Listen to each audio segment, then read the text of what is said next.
A widowed millionaire decides to spend a night at his virgin maid's house. She, a virgin woman invisible to the world, survives with dignity in every small gesture. As the millionaire observed her daily life, he realized that true poverty might be within his own soul. If this story caught your attention, don't forget to subscribe to our channel and tell us which city you're watching from. Jonathan Pierce stood at the floor-to-ceiling window of his penthouse office, overlooking the sprawling Seattle skyline. The city lights twinkled beneath him like a mirror image of the night sky, a fitting metaphor for how he viewed his position in the world, elevated, detached, a constellation unto himself. At 52, he had built Pierce Enterprises into one of the Northwest's most formidable technology consulting firms. The glass building that housed his company was aptly nicknamed the Glass Tower by locals, though few realized how perfectly it reflected the man himself, transparent in purpose but impenetrable in person. 5 years had passed since Eleanor's departure. Cancer, swift and merciless, had taken her in months, leaving Jonathan with their shared empire and none of the warmth that had made it worthwhile. What followed wasn't grief, as most would recognize it. It was transformation. Sorrow crystallized into discipline, loss converted to productivity. His already meticulous nature had hardened into something closer to obsession. "Mr. Pierce, your 4 o'clock is waiting." His assistant's voice crackled through the intercom, breaking his momentary introspection. "Send them in," he replied, straightening his custom-tailored suit. No personal effects adorned his desk, except a small bronze sculpture, 2 hands reaching toward each other, never quite touching. Eleanor had commissioned it for their 15th anniversary. Ambition and achievement, she'd called it. Now it served as his daily reminder that success was a pursuit, not a destination. 3 members of his executive team filed in, each carrying tablets filled with charts and projections. The quarterly performance review was a ritual Jonathan insisted upon, a microscopic examination of every department, every project, every employee. "Let's start with human resources," he said, sitting down without offering pleasantries. Time was a commodity, and Jonathan Pierce did not waste commodities. Amanda Chen, the HR director, cleared her throat. "Overall productivity is up 7% from last quarter. Retention has improved, though there are some concerns in the junior analyst division." "Numbers, Amanda. Give me the cost analysis." "Right," she swiped through her tablet. "We've identified several positions for potential streamlining. There's a list of 15 employees whose output doesn't justify their compensation package." Jonathan nodded, scanning the names as they appeared on his screen. "What's this request from the programming department? Someone named Olivia Marshall? An advance on salary?" Frank Torres, the CFO, shifted uncomfortably. "Yes, one of the junior developers. She's requested a $2,000 advance. Something about utility bills and tuition. And you brought this to my attention because it's the 3rd time this year. Sir, policy states that multiple requests require executive approval." Jonathan frowned. In his worldview, financial struggles stemmed from one source: poor personal management. He'd grown up solidly middle class, worked through college, and built his fortune through what he considered simple principles: discipline, focus, and strategic decision-making. Anyone could do it if they tried hard enough.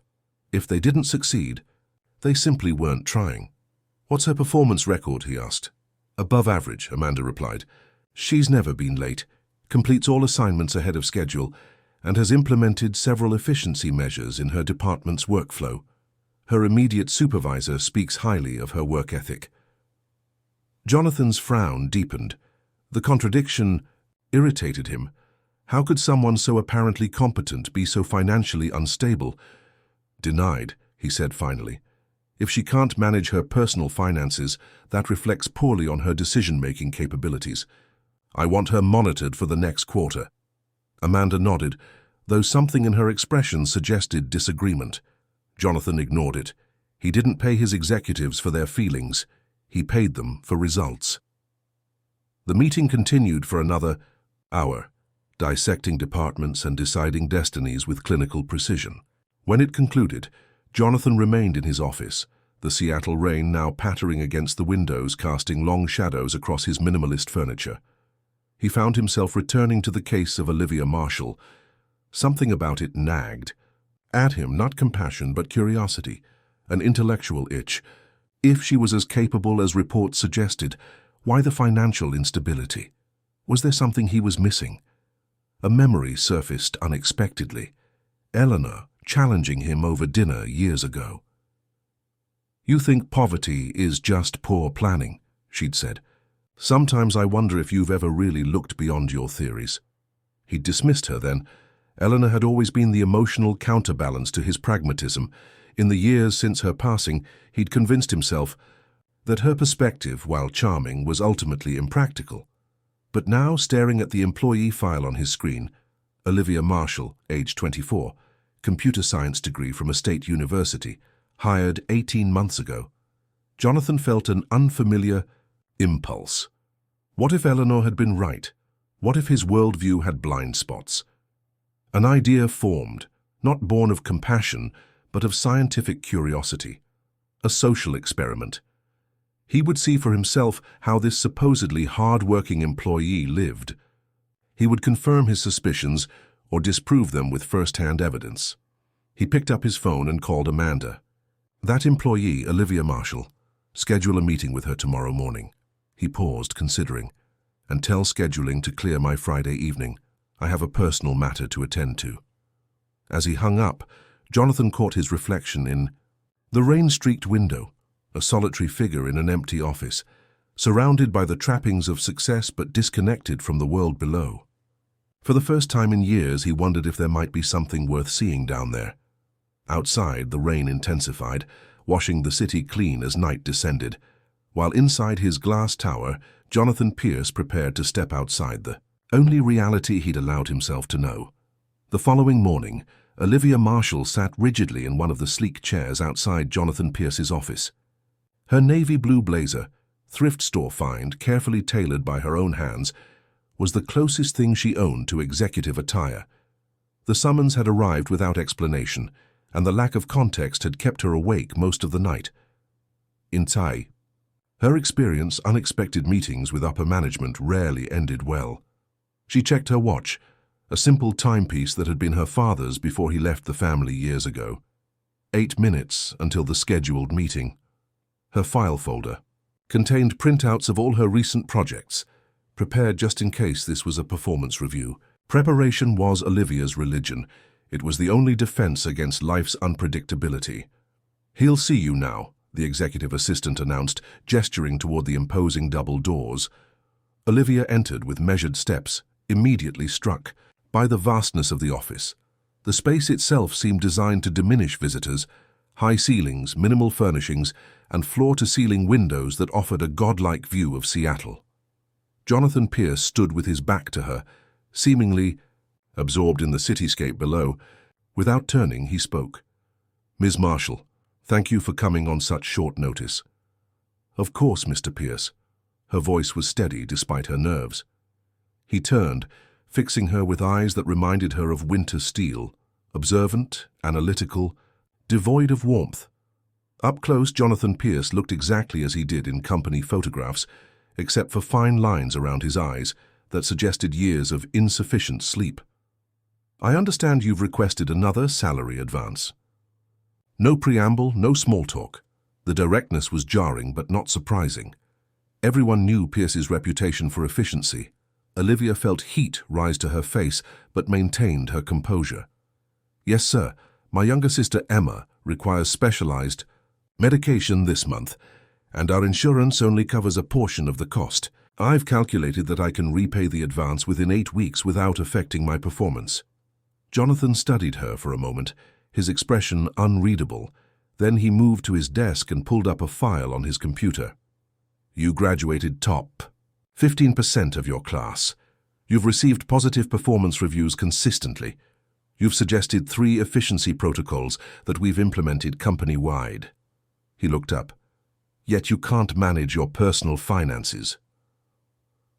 The statement hung in the air like a challenge.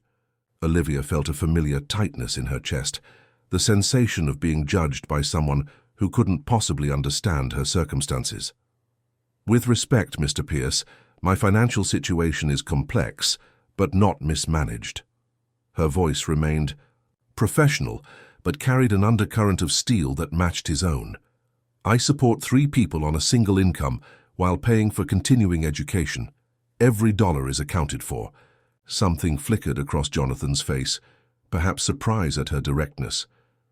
I find that hard to believe, he said finally. Most financial struggles stem from poor planning or impulse control. Olivia almost laughed, but caught herself. Would you like to see my budget spreadsheet, sir? I update it daily. The corner of his mouth twitched, not quite a smile, but something adjacent to amusement. That won't be necessary. He leaned back in his chair, making a decision. I have a proposition for you, Ms. Marshall. Olivia tensed. In her experience, propositions from powerful men rarely turned out well. I'm conducting a research project on work-life balance among employees. He continued. I'd like to observe your daily routine, specifically how you manage your household responsibilities alongside your professional obligations. Olivia blinked, certain she'd misunderstood. You want to… what? I want to spend an evening observing your home life, he clarified, his tone suggesting this was a perfectly reasonable request. You'd be compensated, of course, $5,000 for a single evening of observation. Consider it a focus group of 1. Olivia's mind raced. The amount was substantial, enough to cover Emma's medication, the overdue electric bill, and still have some left for the tuition payment. But the idea of her reclusive, intimidating CEO witnessing her cramped apartment, her makeshift bedroom office, her carefully rationed meals, the vulnerability was almost unbearable. May I ask why me specifically? She managed. Jonathan's expression remained impassive. Your financial situation presents an anomaly I'd like to understand better. Your work performance suggests competence, yet your personal finances suggest the opposite. Olivia bristled at the assessment, but kept her expression neutral. And if I decline? Then you decline. This is entirely voluntary. He paused. As is the approval of your salary advance. There it was, the implicit leverage. Not a threat exactly, but a clear connection between her cooperation and her needs. Olivia weighed her options quickly. Pride suggested refusal, but practicality demanded consideration. Emma needed that medication.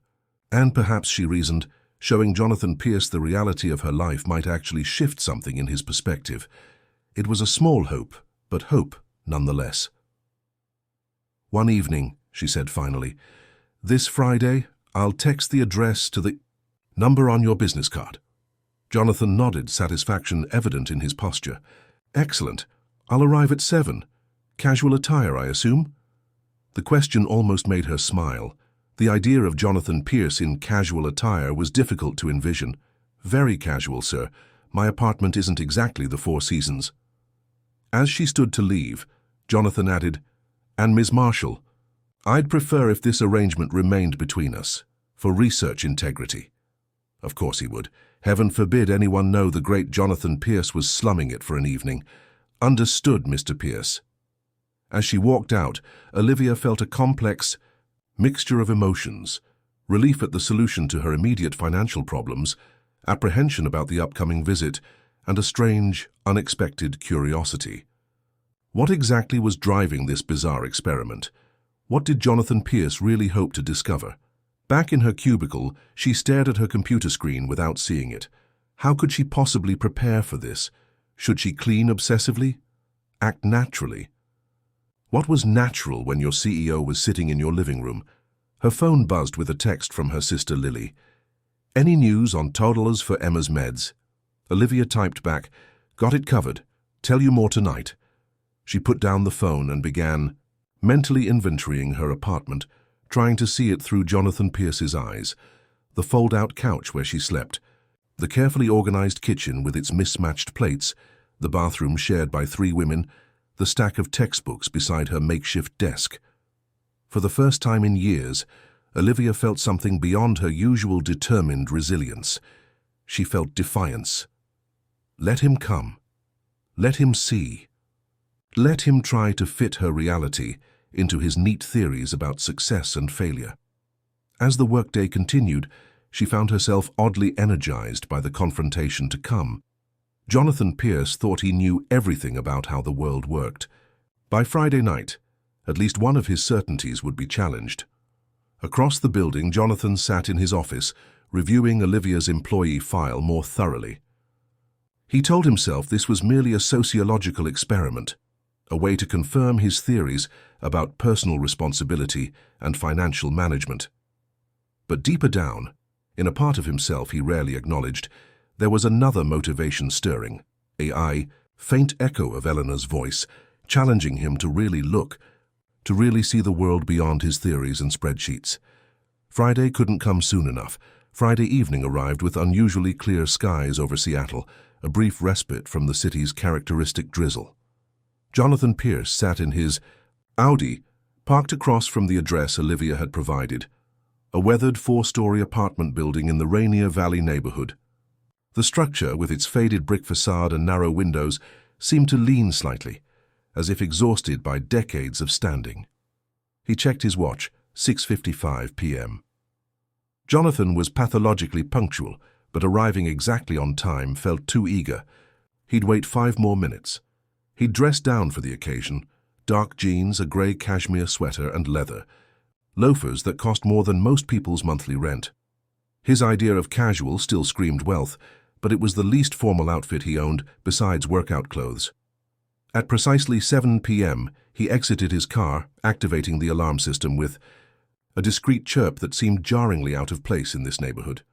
He noted 3 separate security cameras on the apartment building's exterior, not the sophisticated systems he was accustomed to, but enough to suggest safety concerns. The building's entrance featured a panel of buzzers with faded name labels. He located Marshall Carter and pressed the button. "It's open," Olivia's voice crackled through the ancient intercom system. The door unlocked with a metallic groan. Inside, the hallway smelled of old carpet and something cooking, cumin and garlic, perhaps. The elevator had an out-of-order sign that looked permanent. Jonathan took the stairs to the 3rd floor, noting the worn treads and chipped paint. By the 2nd floor landing, he was more winded than he expected. His personal trainer would have been disappointed. Apartment 3C's door opened before he could knock. Olivia stood in the threshold wearing jeans and a simple green sweater that brought out flecks of emerald in her hazel eyes. Without the professional mask he'd seen at the office, she looked younger, but somehow more substantial, more real. "Mr. Pierce," she greeted him, stepping aside to let him enter. "Welcome to real life." The apartment was small, perhaps 800 square feet total, but impeccably organized. The main room served multiple functions: living room, dining area, and what appeared to be Olivia's bedroom, judging by the neatly folded blanket on the sofa. A narrow hallway presumably led to other sleeping areas and a bathroom. The furniture was mismatched but clean, with visible repairs that had been executed with precision. Nothing was new, but everything had purpose. "Thank you for having me," Jonathan said, immediately aware of how formal he sounded. He handed her a bottle of wine he'd brought, a $300 Cabernet that now seemed ostentatious in these surroundings. Olivia accepted it with a raised eyebrow. "This probably costs more than our monthly electricity bill," she remarked, but her tone wasn't bitter, merely observational. "I can take it back if you prefer," he offered stiffly. A smile flickered across her face. "No, we'll enjoy it. Though, we only have mismatched coffee mugs to serve it in." From the kitchen area, a younger woman appeared, perhaps 18 or 19, with the same dark hair as Olivia, but shorter, with purple tips. She wore an oversized sweater and leggings, and regarded Jonathan with undisguised curiosity. "So you're the boss," she said.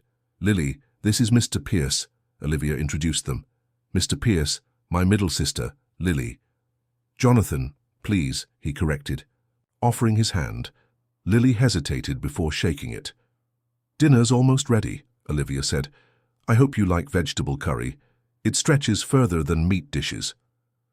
The practical calculation in her menu planning caught Jonathan's attention. Every decision had financial reasoning behind it, something he understood intellectually, but had never experienced personally, not since college at least. "Where's Emma?" Olivia asked her sister. "Still studying. She has that biology test on." "Monday," Lily turned to Jonathan. "Our little sister, 16 and already applying for college scholarships." The pride in her voice was evident, and Jonathan found himself genuinely curious. "What does she want to study?" "Medicine," Olivia answered, moving to the kitchen area. "She volunteers at the free clinic on weekends." Jonathan followed her, taking in the small cooking space. The appliances were outdated but spotlessly clean. Mason jars lined one shelf, each containing different grains, beans, and pasta, all labeled with precise handwriting. A magnetic strip held a few good-quality knives that had clearly been maintained with care. "You cook often?" he asked, watching as she stirred a fragrant pot of curry. "Every day, takeout isn't in the budget." She worked efficiently, her movements economical. "Could you grab those plates? Top cabinet." The request, so casual, so normal, caught him off guard. When was the last time anyone had asked him to help with such a mundane task?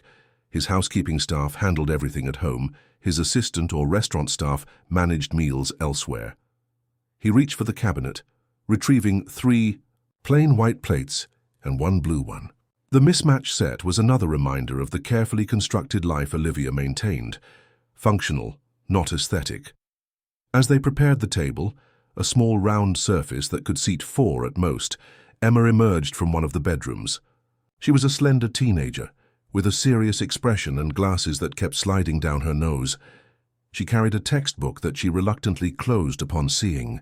To their visitor, "Emma, this is Mr. Pierce from my work," Olivia explained, the slight emphasis on my work communicating volumes to her sister. "Nice to meet you," Emma said politely, though Jonathan could see questions forming behind her eyes. Dinner was a simple affair.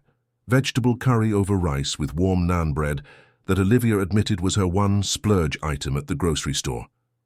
The food was surprisingly good, flavorful and comforting. Jonathan couldn't remember the last time he'd eaten a home-cooked meal that wasn't prepared by staff. Conversation flowed more easily than he'd anticipated. Emma spoke about her biology project, gene therapy applications for hereditary diseases. Lily described her community college courses in graphic design and showed him some impressive digital artwork on her tablet, a refurbished model several generations old. Throughout the meal, Jonathan observed Olivia closely. She ate deliberately, taking modest portions and ensuring her sisters had enough before serving herself. She listened attentively when others spoke, a quality he'd noted in their professional interactions as well. When she laughed at Lily's jokes, the sound was genuine, but somehow restrained, as if joy was a resource to be carefully measured. After dinner, Emma returned to her studies. Lily excused herself to meet friends at a coffee shop where they could use the free Wi-Fi. Jonathan found himself alone with Olivia as she washed dishes, refusing his awkward offer to help. "You've created quite a structured household," he commented, leaning against the counter. "Necessity requires it," she replied, efficiently rinsing and stacking dishes to dry. "We've been on our own since I was 17. Dad left when Emma was 7. Mom followed a boyfriend to Arizona 2 years later. She sends money when she can, which is almost never." The matter-of-fact way she delivered this information, no self-pity, no dramatic emphasis, struck Jonathan more powerfully than any emotional appeal could have. "So you became the parent." "I became whatever was needed." She dried her hands on a kitchen towel. "Would you like to see how a financially irresponsible person manages her budget?" The gentle mockery in her voice was unmistakable. Jonathan nodded, following her to a small desk in the corner of the main room. She opened a laptop, an older model but well-maintained, and pulled up a meticulously organized spreadsheet. "Every expense, every income source projected 6 months out," she explained, scrolling through categories color-coded by priority. "Red is non-negotiable: rent, utilities, Emma's medication, basic groceries. Yellow is important but flexible: educational expenses, transportation, professional clothing. Green is rare luxuries, maybe a movie once a month, ingredients for a special meal." Jonathan studied the document with genuine interest. The level of detail was impressive, more thorough than many corporate budgets he'd reviewed.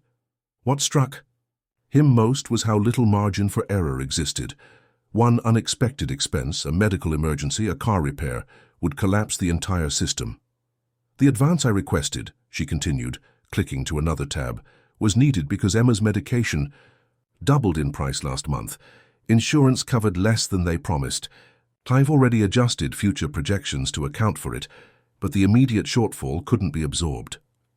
Jonathan felt something unfamiliar settle in his chest. Not quite shame, but a profound discomfort. In his worldview, financial stability was simply a matter of discipline and wise choices. Yet here before him was evidence of extraordinary discipline that still couldn't overcome systemic challenges. Why not ask family for help, he asked, though he already suspected the answer. What? Family? She closed the laptop gently. We are the family. Lily contributes what she can from her part-time job, but I'm careful not to let it interfere with her studies. Emma's focused on scholarship applications. This is what we have. They moved to the small living area, where Olivia poured the wine, into two mismatched mugs, one from a tech conference, the other featuring cartoon cats. The incongruity made the scene feel strangely intimate. May I ask you something, Mr. Pierce? Olivia's tone had shifted, more direct now. Jonathan, he corrected again. And yes. Why are you really here? This isn't about employee work-life balance research. He considered deflecting but found himself unwilling to dishonor the authenticity she'd shown him. I wanted to understand the contradiction. Your professional capabilities suggest someone who should be thriving, not struggling financially. And what have you concluded? Am I just making poor choices after all? Her eyes held his steadily. Jonathan took a sip of the excellent wine that tasted different in a ceramic mug than in crystal stemware. I've concluded that I may have oversimplified certain realities. A small smile curved her lips. That's very diplomatic. I'm rarely accused of diplomacy. He found himself smiling in return, a genuine expression that felt rusty from disuse. No, you're not. She set down her mug. Your reputation suggests you prefer brutal efficiency to human consideration. Efficiency produces results, he said automatically, though the words sounded hollow even to his own ears. At what cost? The question hung between them, unanswered. Outside, night had fully descended, the apartment's warm lighting creating a cocoon against the darkness. For the first time in years, Jonathan felt the weight of his isolation, the glass tower, the executive dining rooms, the penthouse with its perfect, sterile emptiness. I should go, he said, suddenly uncomfortable with the direction of his thoughts. Olivia nodded, walking him to the door. At the threshold, she handed him a small envelope. What's this? He asked. A receipt for Emma's medication, she explained. Proof that the advance went exactly where I said it would. I document everything, Mr. Pierce. Trust may be a luxury, but accountability isn't. The professionalism in her voice had returned, creating distance where moments before there had been unexpected connection. Jonathan pocketed the envelope, struggling to find appropriate words for the moment. Thank you for dinner, he finally said, and for your candor. Thank you for the wine, she replied, and for keeping your judgment relatively contained. As Jonathan walked down the stairs and out into the cool Seattle night, he felt distinctly off balance, as if the solid ground of his convictions had shifted beneath his feet. He drove home to his penthouse in thoughtful silence, the city lights blurring together outside his window. The experiment had yielded unexpected data. The question now was what to do with it. The Monday following his visit to Olivia's apartment, Jonathan found himself distracted during the executive board meeting. As CFO Frank Torres droned on about quarterly projections, Jonathan's mind kept returning to the image of three sisters sharing a modest meal in a too-small apartment, discussing their dreams with a pragmatism that spoke volumes about their expectations from life. Jonathan? Amanda Chen's voice broke through his thoughts. Your input on the personnel restructuring? He blinked, refocusing on the conference room where 6 executives waited for his response. On the presentation screen, A chart showed proposed departmental cuts with IT development, Olivia's department, highlighted for a 15% workforce reduction. The projections seem overly aggressive, he said, surprising himself almost as much as his team. We should consider the long-term impact of cutting our technical talent pool. Frank exchanged a look with the COO, Richard Westfield. These numbers align with the efficiency protocols you've championed for years, Jonathan. The lower performing developers can be replaced with contracted work at significant savings. Jonathan frowned. And who's determining lower performing? What metrics are we using? The question created visible discomfort around the table. Typically, Jonathan approved workforce reductions without such scrutiny. The standard performance matrix, Richard replied cautiously. Output volume, project completion rates, billable hours. And what about innovation contributions? Workflow improvements? Mentorship of junior staff? Jonathan pressed, thinking of Olivia's mention of efficiency protocols she'd developed. Amanda looked intrigued by his line of questioning. Those factors aren't currently weighted heavily in our evaluation metrics. Then our metrics are flawed. Jonathan closed his tablet decisively. Revise the reduction plan. I want comprehensive performance evaluations that account for total value contribution, not just quantifiable output. The meeting concluded with confused executives filing out, whispering among themselves about their CEO's uncharacteristic stance. Only Amanda lingered behind. That was unexpected, she commented once they were alone. Jonathan straightened a stack of papers unnecessarily. Good business decisions require complete information. Our current evaluation system is incomplete, Amanda studied him for a moment. Does this have anything to do with Olivia Marshall's salary advance request? His head snapped up. Why would you think that? Because you've never questioned our personnel reduction metrics before, she replied evenly. Sir, and you specifically asked to meet with her last week. Jonathan considered denying any connection, but found himself unwilling to do so. Let's just say I've been re-evaluating certain assumptions. Good, Amanda said simply. Some of them needed re-evaluation. After she left, Jonathan remained in the conference room, staring out at the Seattle skyline. The city looked different somehow, less like an abstract landscape of achievement and more like a complex ecosystem of individual lives, each with their own struggles and triumphs. His phone chimed with a D. Calendar notification. Performance review, O Marshall, 2:00 p.m. He'd forgotten scheduling this follow-up, ostensibly to discuss the research project, but in reality, a transparent excuse to see her again. When Olivia entered his office that afternoon, her professional mask was firmly in place. Navy blazer, hair pulled back, expression controlled. Only someone looking closely would notice the slightly worn cuffs of her blouse or the carefully polished scuffs on her only pair of professional shoes. Thank you for coming, Miss Marshall, Jonathan began, formally aware of his assistant just outside the door. Of course, Mr. Pierce. She sat with perfect posture, hands folded in her lap. He waited until his assistant had stepped away before continuing in a lower tone. I wanted to thank you again for your participation in my research project. Olivia nodded, her expression carefully neutral. I hope it provided useful insights. More than you know. He hesitated, then added, I've had the $5,000 transferred to your account this morning. Thank you. It's already been allocated. No gushing gratitude, no emotional display, just acknowledgement of a transaction completed. An awkward silence stretched between them. In the stark professional environment of his office, the brief connection they'd shared over mismatched mugs of wine seemed impossibly distant. I've also approved your salary advance, he continued, and I've initiated a review of our compensation structure for junior developers. There may be adjustments forthcoming. Something flickered in her eyes. Surprise, perhaps suspicion. That's good to hear. I was impressed by your budgeting system, he found himself saying. You could teach our financial department a thing or two about resource allocation. A small smile curved her lips.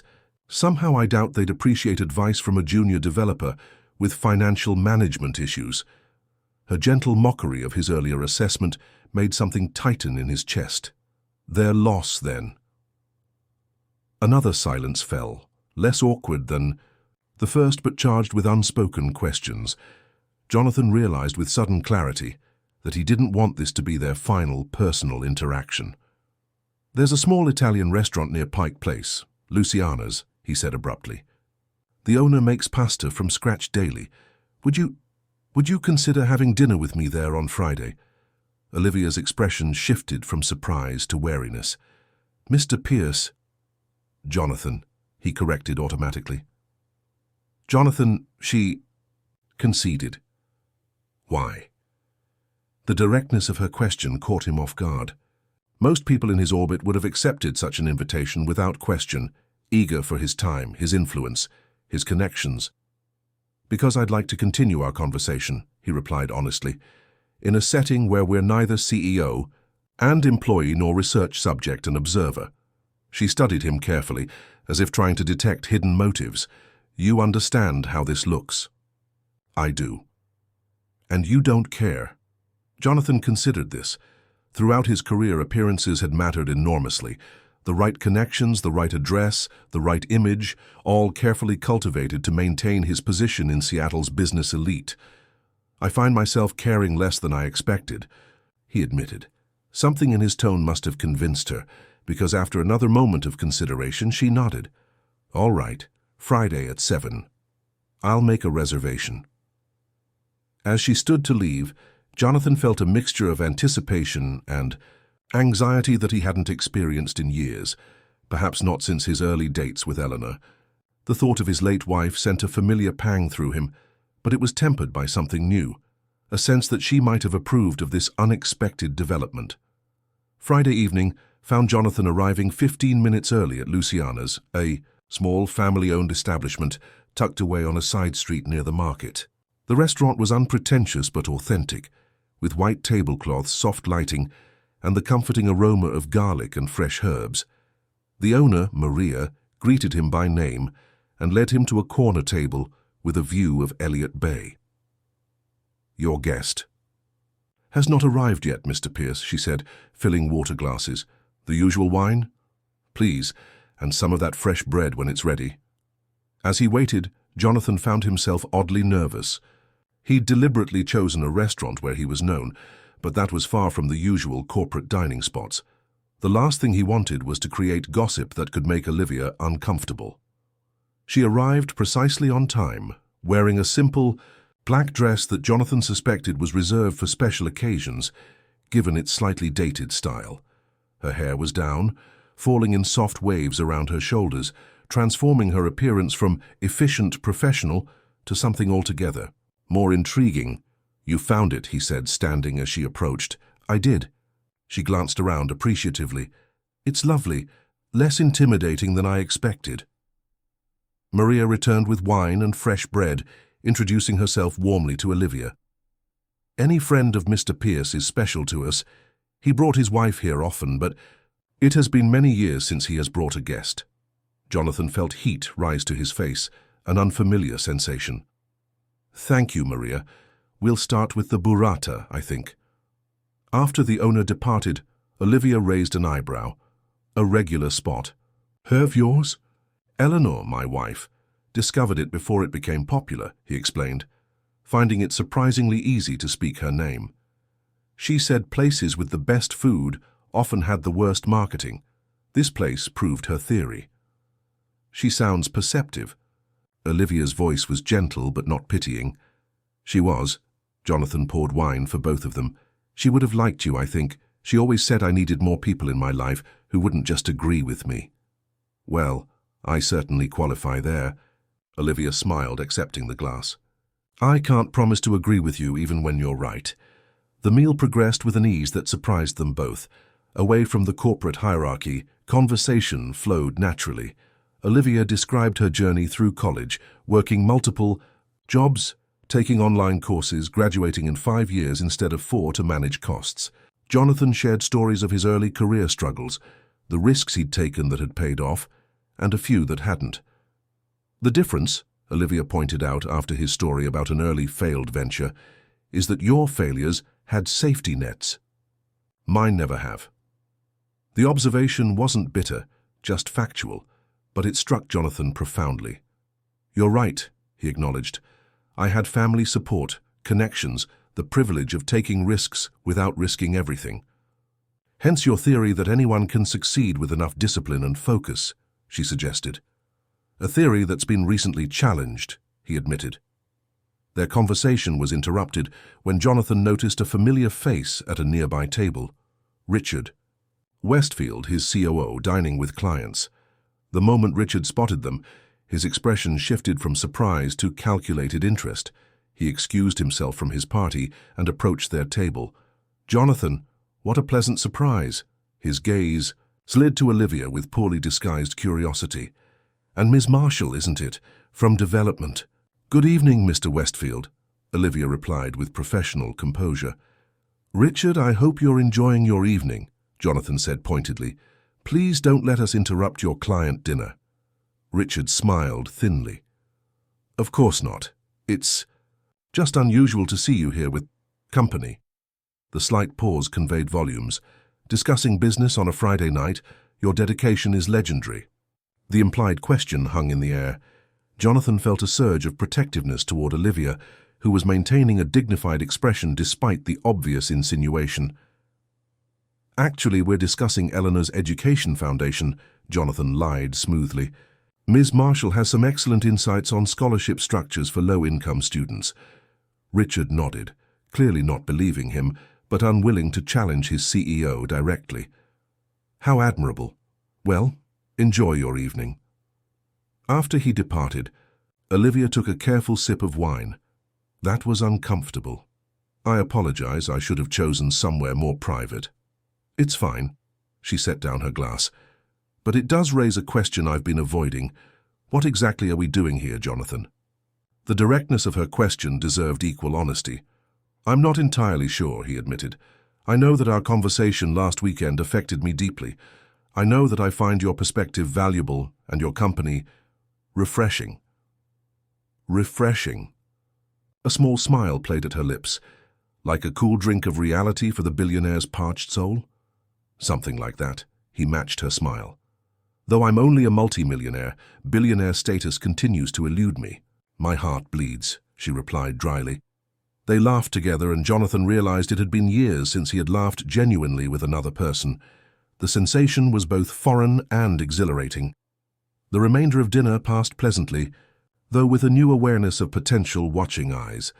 When the bill came, Jonathan handled it discreetly, and they exited into the cool evening air of the waterfront. May I walk you home? He asked, then caught himself. Or to your car, or the train station, whatever you prefer. I was going to catch the bus, actually, she replied, but the walk to the station would be nice. They strolled along the water, the city lights reflecting off the bay and the distant outline of mountains barely visible in the night sky. Neither spoke immediately. Content in the momentary peace. You know this changes things at work, Olivia finally said, regardless of your educational foundation cover story. Does it have to? Jonathan asked, though he knew the answer. People talk, Jonathan. Monday morning, half the executive floor will know we had dinner together. By lunch, there will be at least 3 theories about why. None of which are their business, he said firmly. Olivia stopped walking, turning to face him directly. That's a naive perspective for someone usually so pragmatic. I'm a junior employee having dinner with the CEO. In what world doesn't that affect my professional standing? Jonathan frowned, recognizing the truth in her words. What do you suggest? Clear.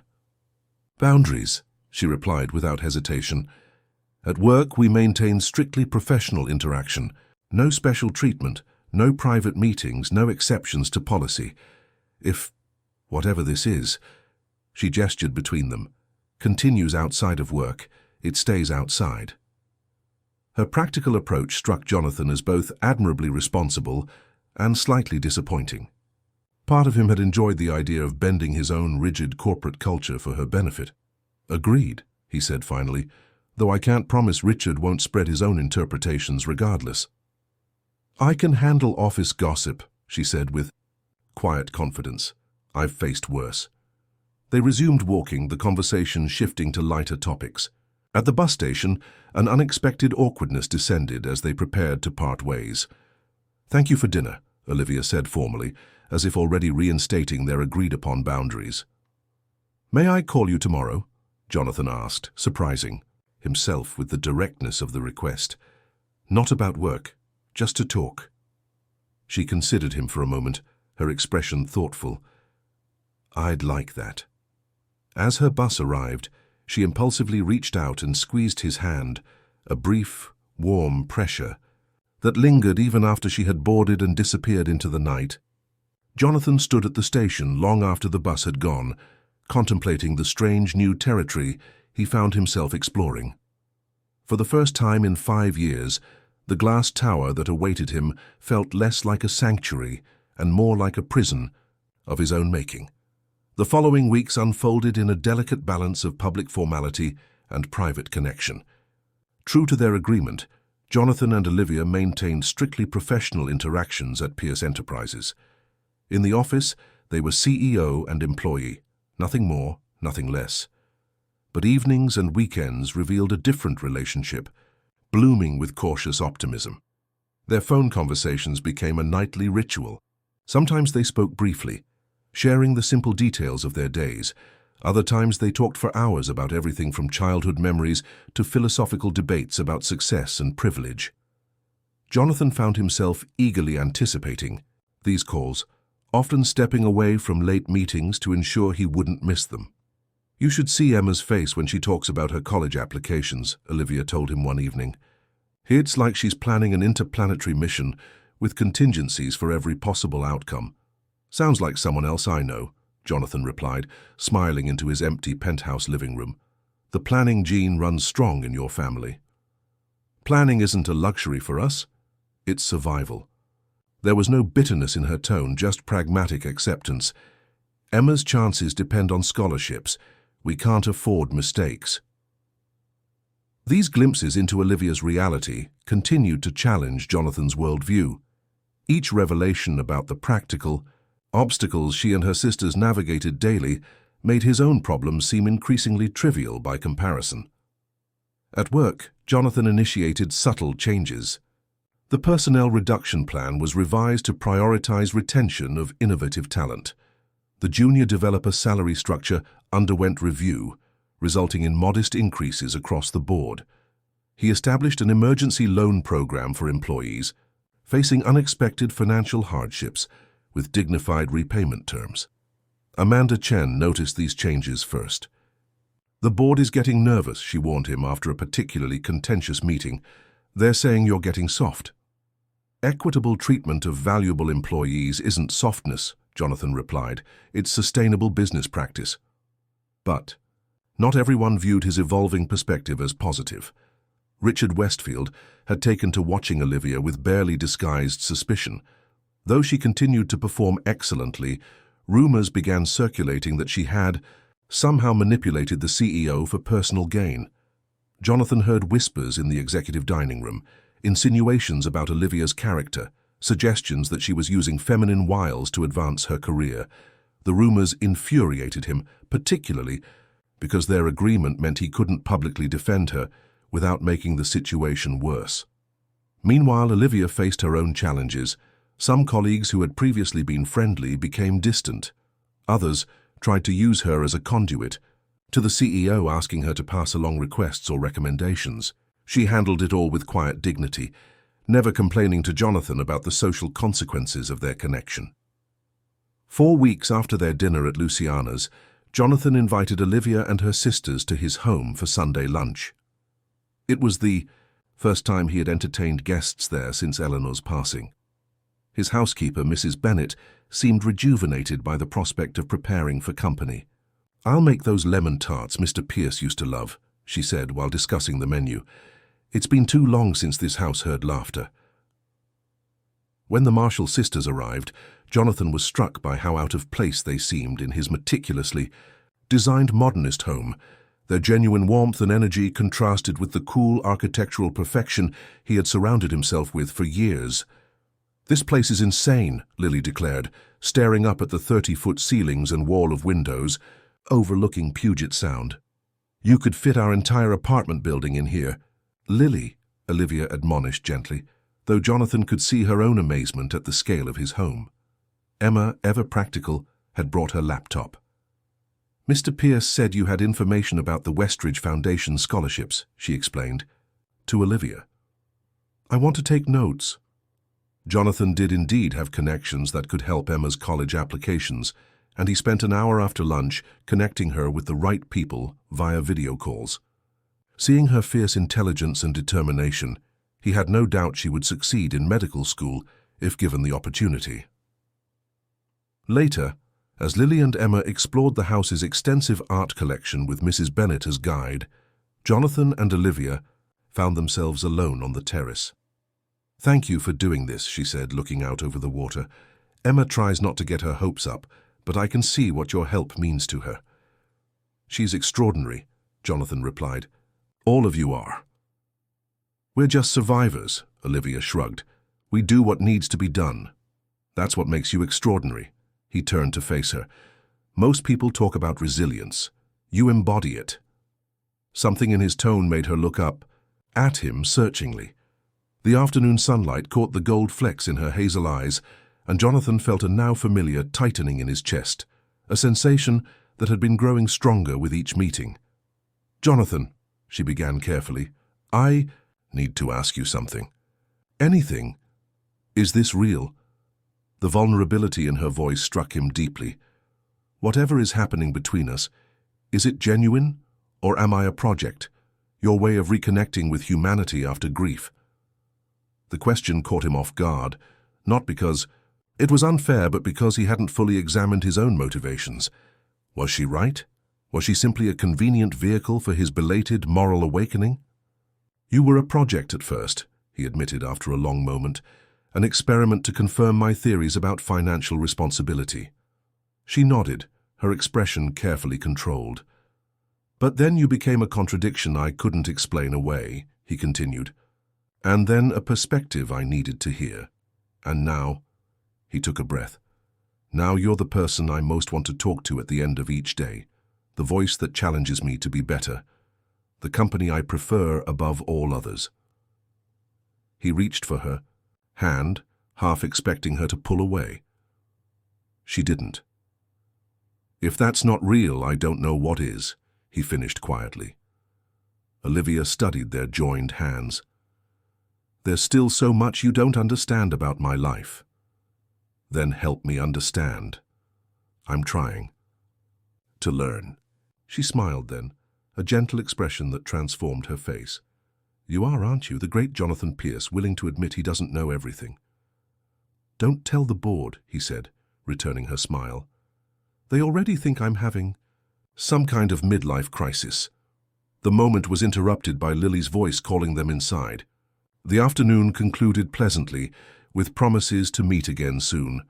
But the following morning brought an unwelcome development. Jonathan arrived at his office to find Amanda waiting with a grim expression. "The board has called an emergency meeting," she said without preamble. "Richard's been talking. There's concern about your recent decisions and personal associations." Jonathan felt cold anger rising. "Personal associations? He's framed your relationship with Olivia as a potential liability, inappropriate fraternization, possible preferential treatment." Amanda's disgust was evident. "He's pushing for her termination to protect the company." "That's absurd," Jonathan snapped. "Her performance is exemplary." "I know that, but Richard has convinced several board members that your judgment is compromised." The board meeting was as contentious as Jonathan had feared. Richard presented a case built on innuendo and carefully curated concerns from unnamed colleagues. "We must consider the company's reputation," Richard insisted. "The appearance of impropriety can be as damaging as impropriety itself." "There is no impropriety," Jonathan countered. "Ms. Marshall is an exceptional employee whose personal time is her own business, as is mine." The debate continued for hours, with the board ultimately recommending that either the relationship end or Olivia be transferred to another department, a move that would effectively derail her career path. Jonathan left the meeting furious. In his office, he paced like a caged animal, the glass walls that had once symbolized his success now feeling like a fishbowl of scrutiny. On his desk sat the bronze sculpture, Eleanor's gift, a constant reminder of ambition and achievement. In a surge of rage, he swept it off the desk. It hit the floor with a dull thud, breaking cleanly in two. He stared at the broken piece, his anger giving way to a profound sadness. What had his ambition cost him? What had his rigid worldview blinded him to? That evening, he called Olivia and explained the situation in measured tones, careful not to burden her with his own emotional turmoil. "So I'm being punished for knowing you," she summarized, her voice tight. "The board is overstepping," Jonathan assured her. "I won't let them dictate this." "But your position is secure," he interrupted. "And frankly, if they can't see the value of treating employees with dignity, perhaps it's not a company I want to lead anymore." The silence on the other end of the line stretched uncomfortably. "Olivia, I can't let you do this," she finally said. "Not for me." "It's not just for you," he insisted. "It's about the kind of leader I want to be, the kind of person I want to be." "Still," she sighed, "I think we need some time to consider our options. This isn't a simple situation." Her practical approach was so characteristic that Jonathan almost smiled despite his frustration. "Always the planner." "Someone has to be," she replied, but he could hear the affection in her voice. The following day, Jonathan arrived at work to find Olivia's resignation letter in his inbox. The formal language couldn't disguise the pain behind the decision. She was removing herself from the equation, sacrificing her position to protect his and eliminate the board's leverage. Jonathan sat at his desk, staring at the broken sculpture, a sense of déjà vu washing over him. Once again, someone he cared about was slipping away. Once again, he was left with material success that suddenly seemed meaningless. But this time was different. This time, he had a choice. Instead of accepting her resignation, Jonathan drafted a company-wide memo announcing a comprehensive review of employee evaluation and support systems. He appointed Amanda Chen to lead a task force charged with developing more equitable practices, and he scheduled a special board meeting to present a restructuring plan that would address the underlying issues that had allowed personal vendettas to masquerade as corporate concerns. Richard Westfield's opposition was anticipated and swiftly countered with data showing how recent adjustments had already improved productivity and retention. By meeting's end, the board had reluctantly approved the initiatives, and Richard's influence had visibly diminished. But Olivia remained distant. Her resignation letter was withdrawn, but she had requested a short leave of absence to reassess professional goals. Her absence left a void that Jonathan felt acutely, particularly during evening hours when their calls had become routine. 1 week into her leave, Jonathan found himself driving to her apartment without fully planning to do so. He sat in his car for 20 minutes, debating the wisdom of an unannounced visit, before finally gathering his courage. Olivia answered the door in jeans and an oversized sweater, her hair pulled back in a simple ponytail. Her surprise at seeing him quickly shifted to concern. "Jonathan, is everything okay?" He held up a small box. "I brought something that needs fixing. May I come in?" Puzzled, she stepped aside to let him enter. The apartment was quiet, her sisters apparently out for the evening. Jonathan opened the box to reveal the broken sculpture, the 2 pieces nestled in tissue paper. "Eleanor gave me this on our 15th anniversary," he explained. "She said it represented ambition and achievement, always reaching, never quite touching. I've kept it as a reminder of what matters." Olivia touched one of the pieces gently, "And now it's broken." "I broke it," he admitted, "when I thought I might lose you." He looked up, meeting her eyes directly. "But I think it can be repaired, if someone with the right skills is willing to try." Understanding dawned in her expression. "Jonathan, I'm not who I was when we met," he said quietly. "The man who judged you without knowing your story, who thought success was just a matter of discipline and good choices." He doesn't exist anymore. You changed that. I didn't set out to change you. I know, that's what makes it real. He took her hand, the broken sculpture between them. I don't want to go back to who I was. I don't want to return to the glass tower and pretend I never saw the world through your eyes. Tears filled her eyes, but she blinked them away with characteristic resolve. What are you asking? For a chance to build something new, something real, together. He squeezed her hand gently. No more hiding, no more office politics, no more pretending we're just CEO and employee. I want to know if what we've started can grow into something lasting. Olivia looked down at the broken sculpture, then back at Jonathan's face. Broken things are never quite the same when they're repaired. No, he agreed. Sometimes they're stronger at the broken places. She smiled then, a full, genuine smile that transformed her entire face. When did you become an optimist? When I met someone who maintained hope, despite having every reason not to. Their kiss was gentle but certain, an acknowledgement of the barriers still between them and the bridge they were choosing to build, despite them. 3 months later, a restructured Pierce Enterprises announced its new employee education initiative, providing tuition assistance and flexible scheduling for workers continuing their education. Olivia Marshall was named Program Director, reporting directly to Amanda Chen, now Chief People Officer. Jonathan and Olivia maintained professional boundaries at work, but their relationship flourished outside the office. Her practical wisdom tempered his decisive nature. His resources amplified her inherent resourcefulness. Together they navigated the complexities of their different worlds. Emma received a full scholarship to medical school. Lily's graphic design career began to take off, and the small apartment that had once seemed so restrictive became just one of many places the extended family gathered. On the anniversary of their first dinner at Luciana's, Jonathan presented Olivia with a gift, the sculpture, now expertly repaired.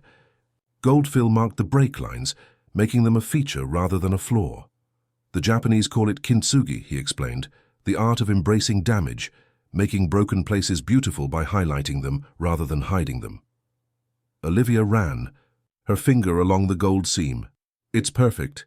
Not perfect, Jonathan corrected, but whole, which is better. As they stood together, the sculpture between them, Jonathan reflected on the journey that had brought them to this point. His glass tower still stood, but its doors were open now.